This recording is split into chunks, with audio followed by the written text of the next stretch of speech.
안녕하세요. 스포츠의 모든 것 명장 스포츠입니다. 6월 5일 K리그의 분석 바로 시작하겠습니다. 성남은 4-4 이 구조를 바탕으로 전방 투톱의 움직임과 측면 돌파를 동시에 살릴 수 있는 팀이다. 안젤로티가 부상을 털어내고 전력에 합류한 점은 공격 구도에서 상당히 큰 의미를 가진다. 안젤로티는 최전방에서 중앙 수비를 끌고 들어가며 박스 안 마무리 공간을 만들 수 있는 자원이다. 그리고 제공권 경합과 문전 위치 선정에서 존재감을 보여줄 수 있기 때문에 성남의 공격 루트는 한층 더 묵직해질 수 있다. 빌레로는 빠른 스피드와 측면 돌파를 앞선 윙 파워드 성향이 강한 자원이다. 특히 측면 아이솔레이션 상황에서 수비수와 1대1 구도를 만들면 순간 가속으로 라인을 벗겨내고 컷백이나 낮은 크로스까지 연결할 수 있다. 프레이타스는 중원에서 신체 조건을 바탕으로 볼 경합과 전진 연결에 힘을 보탤 수 있는 미드필더다. 프레이타스가 중원에서 1차 연결을 안정적으로 잡아주면 빌레로가 측면에서 공을 받을 수 있는 시간이 더 빨라진다. 또한 정경준 감독은 2부 리그 무대에서 경기 운영과 상대 약점 공략에 강점을 보여줄 수 있는 지도자다. 상대가 특정 외국인 자원들에게 의존하는 구조라면 성남은 그 연결고리만 끊어내도 수비 부담을 크게 줄일 수 있다. 그래서 이번 경기는 안젤로티의 복귀 효과, 빌레로의 측면 파괴력, 프레이타스의 중원 연결이 동시에 살아날 수 있는 흐름이다. 성남은 공격 선택지가 넓어졌고 상대보다 경기 설계의 폭에서도 한 수 위에 있는 매치업이다. 김해는 3-5 이 구조를 통해 중앙 숫자를 두껍게 가져가고 전방 외국인 자원들의 힘을 활용하는 팀이다. 마이사폴은 강한 피지컬을 앞세워 전방에서 몸싸움과 제공권 경합을 가져갈 수 있는 스트라이커다. 베카는 박스 근처에서 흘러나오는 볼에 반응하며 슈팅까지 연결할 수 있는 자원이다. 브루노 코스타는 좌측면 전개와 전방 압박 상황에서 공격 방향을 바꿔줄 수 있는 경험 많은 자원이다. 하지만 김해는 지금까지 마이사폴, 베카, 브루노 코스타에게 공격 의존도가 지나치게 몰리는 흐름을 보여주고 있다. 그만큼 상대 입장에서는 수비 기준점이 너무 분명하다. 마이사폴에게 들어가는 첫 패스, 베카가 잡는 박스 근처 세컨볼 상황, 브루노 코스타가 관여하는 좌측면 전개만 봉쇄하면 김해의 공격은 급격히 단조로워질 수 있다. 특히 외국인 용병 3인방에게 공격이 집중되는 구조는 한번 간파당하면 경기 중 플랜 전환이 쉽지 않다. 중원에서 국내 자원들이 공격 방향을 다양하게 바꿔주지 못하면 성남 수비는 오히려 예측 가능한 위치에서 먼저 대응할 수 있다. 그리고 3백 양쪽 옆 공간이 벌어지는 순간 빌레로의 측면 돌파를 막는 부담은 더 커진다. 김해는 전방 자원의 개인 능력으로 한두 차례 위협 장면을 만들 수는 있다.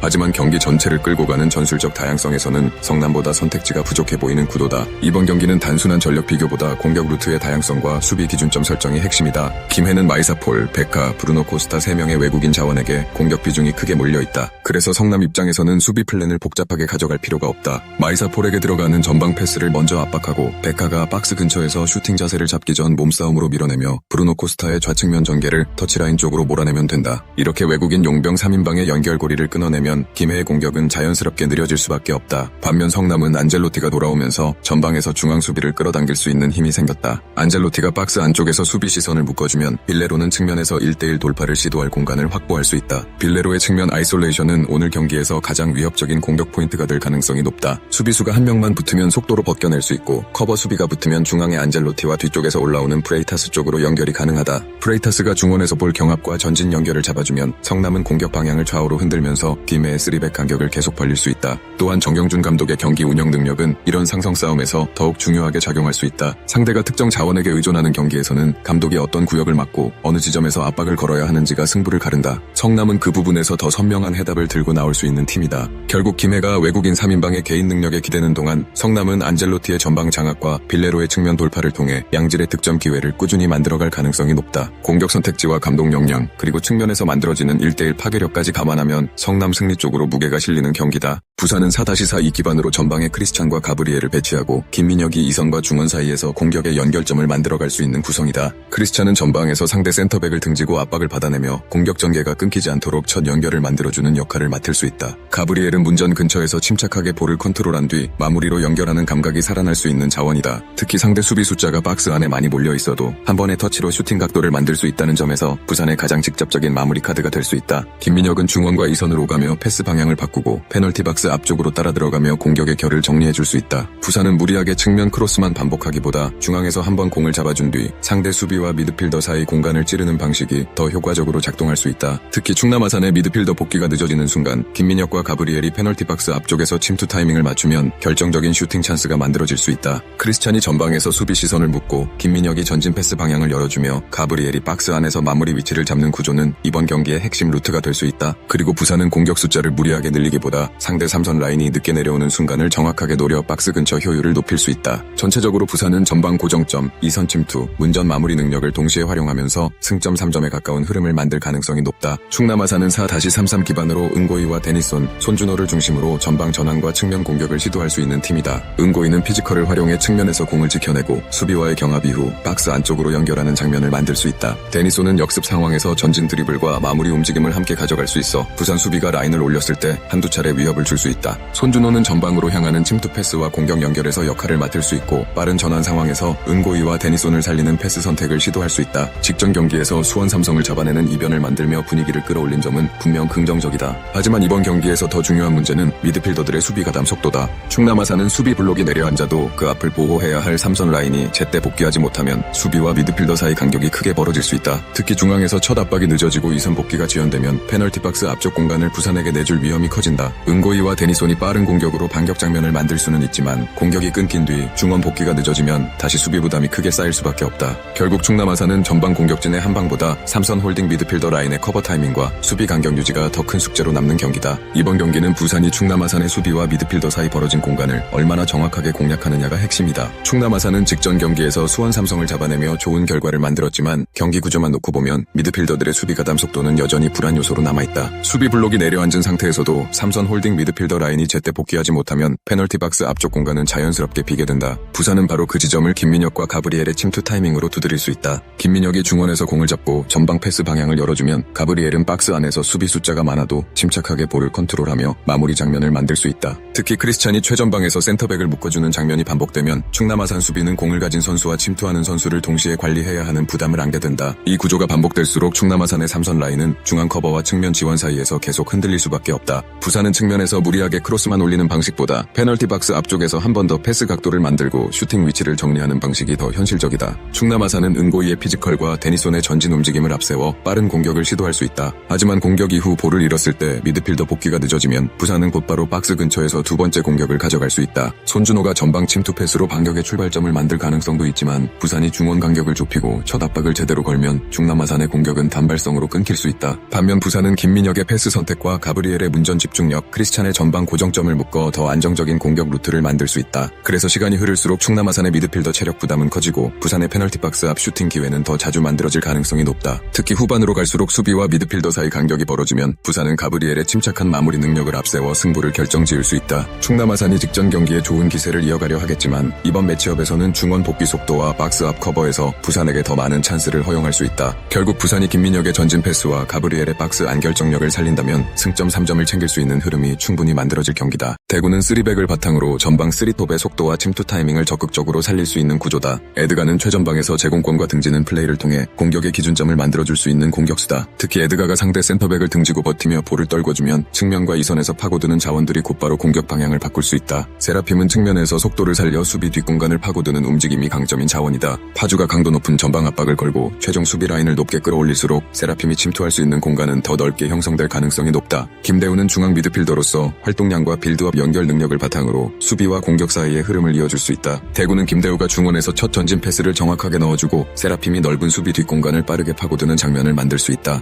또한 에드가가 박스 안에서 중심을 잡아주면 세라핌의 돌파 이후 낮은 크로스와 컷백 선택지도 자연스럽게 살아난다. 대구 아이엠뱅크파크 스타디움에 모여있는 수많은 팬들 앞에서 승리를 선물해야 한다는 동기부여도 상당히 크게 작용할 수 있다. 그래서 대구 선수들은 초반부터 집중력을 높이고 파주의 높은 수비 라인 뒤를 집요하게 공략하는 방향으로 경기를 풀어갈 가능성이 높다. 전체적으로 전방의 무게감, 측면 침투 속도, 중원 연결 능력까지 감안하면 대구가 공격 전개에서 더 위협적인 장면을 만들 수 있는 경기다. 파주는 포백을 기반으로 3톱을 전방에 배치하고 경기 도중 강도 높은 전방 압박을 통해 공격적인 컨셉을 가져가는 팀이다. 보르하 바스토는 최전방에서 제공권과 박스 안 위치 선정, 마무리 능력을 기대할 수 있는 공격수다. 루크는 중원에서 볼을 연결하고 압박 이후 공격 전환을 도와줄 수 있는 자원으로 볼 수 있다. 베즈 역시 미드필더 라인에서 전진 연결과 압박 가담을 통해 공격적인 운영에 힘을 보탤 수 있다. 하지만 파주는 전체적인 최종 수비 라인을 너무 높은 위치까지 전진시키는 장면이 자주 나올 수 있다. 이 과정에서 상대 선수들을 전방 압박으로 몰아붙이려는 의도는 분명하지만 수비 뒷공간이 넓게 형성되는 위험도 함께 커진다. 특히 전방 압박이 한 번에 통하지 않으면 센터백과 풀백 뒤쪽으로 긴 공간이 열리고 발빠른 공격수에게 침투를 허용할 수 있다. 파주는 공격적인 컨셉 자체는 뚜렷하지만 라인 간격이 벌어지는 순간 카운터 어택을 얻어맞는 장면이 종종 발생할 수 있는 구조다. 오늘은 바로 그런 상황이 연출되기 좋은 매치업이다. 대구가 중원에서 첫 패스를 빠르게 빼내고 세라핌을 향해 전진 패스를 연결한다면 파주의 높은 수비 라인은 상당히 부담스러운 상황에 놓일 가능성이 높다. 이번 경기는 파주의 강도 높은 전방 압박과 대구의 수비 뒷공간 공략 능력이 정면으로 맞붙는 구도다. 파주는 공격적인 컨셉으로 상대 진영에서 볼을 끊어내려는 의지가 강한 팀이다. 하지만 최종 수비 라인을 높게 올린 상태에서 압박이 풀리면 뒷공간은 생각보다 크게 열릴 수 있다. 대구 입장에서는 이 지점이 가장 확실한 공략 포인트다. 포인트다. 에드가가 최전방에서 중심을 잡고 볼을 받아주면 파주의 센터백은 앞으로 따라 나올 수밖에 없다. 그 순간 세라핌이 측면에서 안쪽으로 파고들거나 수비 라인 뒤쪽으로 빠져나가면 파주 수비는 뒷걸음질을 칠 수밖에 없다. 김대우가 중원에서 안정적으로 볼을 받아 전진 패스를 연결하면 대구의 카운터 어택은 더 빠르게 살아난다. 특히 파주가 전방 압박을 강하게 걸수록 대구는 짧게 버티다가 한 번에 전방으로 찌르는 패턴을 선택할 수 있다. 이 흐름에서 세라핌이 넓은 수비 뒷공간을 효과적으로 파고들면 다양한 득점 찬스가 만들어질 가능성이 높다. 파주는 보르와 바스톤을 중심으로 박스 안 마무리 장면을 노릴 수 있지만 전방 압박 실패 이후 수비 복귀 속도에서는 불안감을 드러낼 수 있다. 루크와 베즈가 중원에서 압박 강도를 유지하더라도 대구가 한 번의 측면으로 방향을 바꾸면 커버 범위가 넓어질 수밖에 없다. 그리고 대구 아이엠뱅크파크 스타디움의 많은 팬들 앞에서 대구 선수들이 승리를 선물해야 한다는 심리적 동기부여도 무시하기 어렵다. 결국 이 경기는 파주의 공격적인 전방 압박이 오히려 대구의 빠른 침투 플레이를 살려주는 흐름으로 이어질 가능성이 높다. 그래서 대구가 세라핌의 속도와 에드가의 전방 장악, 김대우의 중원 연결을 앞세워 승부를 가져갈 수 있는 경기라 판단된다. 전체적인 전술 상성과 공간 활용 능력을 감안하면 대구 승리 방향이 더 설득력 있다. 더 자세한 분석과 추가 정보가 궁금하시다면 댓글에 공유방 링크를 확인해주세요. 스포츠의 모든 것, 명장 스포츠가 함께합니다. 시청해주셔서 감사합니다.